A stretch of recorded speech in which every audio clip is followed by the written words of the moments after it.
வணக்கம் நண்பர்களே. இப்போது அண்ணாமலை தான் வைப்ரண்ட்டாக டிஎம்கே எதிர்க்க சரியான நபர். இப்போ அவர் இல்லை போயிட்டார் ஆடு மேய்க்க இப்படி இப்படி நிறைய அப்புறம் சொல்லுவானுங்க. அவனுக்கு வேறு ஒன்றும் சொல்கிறதுக்கு இல்லை. ஏன்னா அந்த அளவுக்கு உண்மையை வெளிப்படுத்துகிறாரு. இவனுங்களால் அதை எதிர்கொள்ள முடியல. அதனால் திட்டுவானுங்க. அது கை வந்த கலை தான் திமுகவுக்கு. அதை வெங்காயம் உரிக்காமல் உரிச்சு போடணும் திமுகன்னு ஆல்ரெடி சொல்லியிருக்காரு அண்ணாமலை.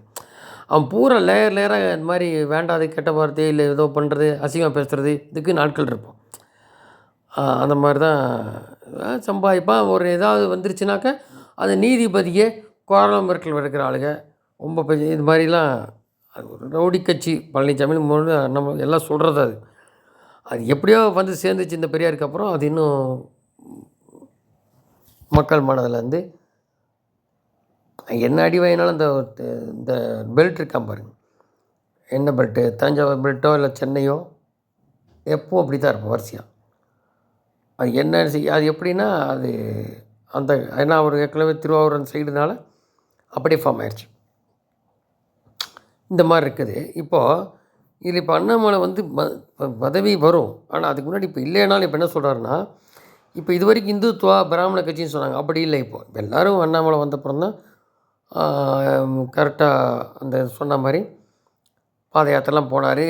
உண்மை என்னென்னு எல்லாம் எக்ஸ்போஸ் பண்ண போக இப்போது 6% ஓட்டே திமுகலேருந்து குறைஞ்சிருச்சுன்னு வச்சுக்கங்களேன் பார்லிமெண்ட்டில்.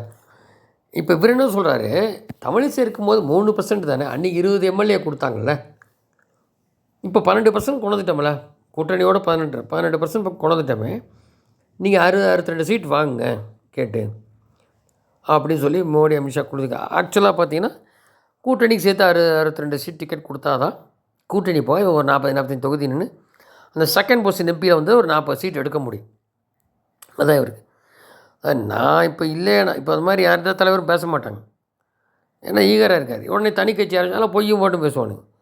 இப்போ என்னென்னா இந்த கடிதம் எழுதியிருக்காரு 62 சீட்டுக்கு இந்த மாதிரி சொல்லியிருக்காரு. அப்போ இல்லைனாலும் அவர் அந்த ஈகராக பண்ணுறாரு. அவங்க மேலே கொடுப்பாங்க, அது ஒரு விஷயம். இப்படி கேளுங்க, பார்கெயின் பண்ணுங்கள். ஒன்றுமே இல்லை, பார்கெயின் பண்ணாமல் நீ 90 சீட்டில் வாங்கணும்னு சொல்லி எல்லோரும் கடைசியில் 20 சீட்டில் வாங்கினாங்க 2021. இத்தனைக்கு 3% கட்சி தானே. இன்றைக்கி 12% வளர்த்துருக்காரு. கூட்டணியும் வந்திருக்காங்க இல்லையா. இப்போ பார்லிமெண்ட் ரிஃபெக்ட் தெரிஞ்சுது. அதான் ஏடிஎம்கே கீழே போச்சுல, இப்போ தானே கூட்டணி. அப்போ நீ 60 சீட்டு வேணும் அப்படி கூட்டணிக்கு சேர்த்து பிளான் பண்ணிக்கிறேன்ற அமித்ஷா. அது என்ன பண்ணுறாங்கன்னு பார்க்கணும். இப்போ நயினார் நாகேந்திரன் அடிக்கடி அண்ணாமலை சொல்லிட்டு இருந்தார், அண்ணாமலைக்கு தான் கூட்டம். இப்போ அந்த கூட்டம்லாம் இப்போ அண்ணாமலை இல்லைனா ஓட்டு போடுவாங்களான்னா அதில் எப்படின்றது தெரியல. ஏன்னா திமுக போட முடியாது, சீமானுக்கு இல்லை, விஜய்க்கு என்னன்னு தெரியாது. ஏன்னா இப்போ அண்ணாமலைக்கு இவங்க அவங்க எதாவது சொல்லி கொடுத்து நீங்கள் தானே இப்போ தலைவர்னு சொன்னால் அதனால தான் நான் தனி மனிதன் அடிமை இல்லைன்னு சொன்னார். அப்போ இப்போ மறுபடியும் அமித்ஷா மோடி வர போகிறாங்க, இது என்ன பண்ண போகிறாங்கன்னு தெரில.